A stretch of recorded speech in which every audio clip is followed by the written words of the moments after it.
قال يا إبليس ما لك ألا تكون مع الساجدين قال لم أكن لأسجد لبشر خلقته من صلصال من حمأ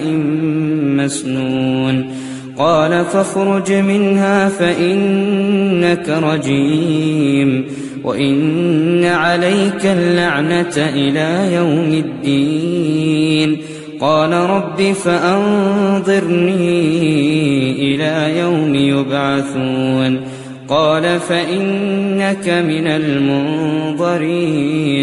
إلى يوم الوقت المعلوم قال رب بما أغويتني لأزينن لهم في الأرض ولأغوينهم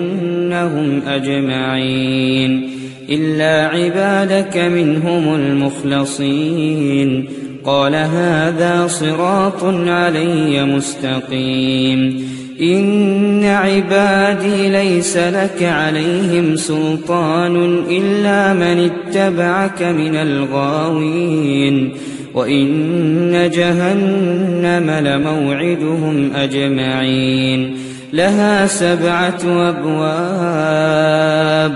لكل باب منهم جزء مقسوم إن المتقين في جنات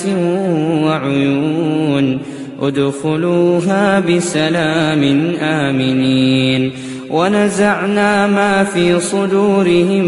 من غل إخوانا على سرر متقابلين لا يمسهم فيها نصب وما هم منها بمخرجين نبئ عبادي أني أنا الغفور الرحيم وأن عذابي هو العذاب الأليم ونبئهم عن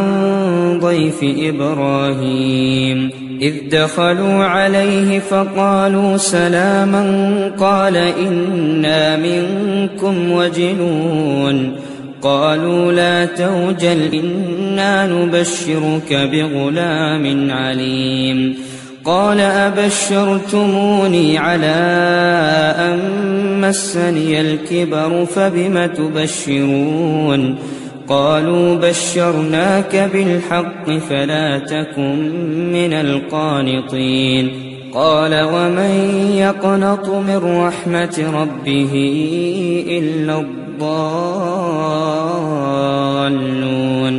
قال فما خطبكم أيها المرسلون قالوا إنا أرسلنا إلى قوم مجرمين إلا آل لوط إنا لمنجوهم أجمعين إلا امرأته قدرنا إنها لمن الغابرين فلما جاء آل لوط المرسلون قال إنكم قوم منكرون قالوا بل جئناك بما كانوا فيه يمترون وأتيناك بالحق وإنا لصادقون فأسر بأهلك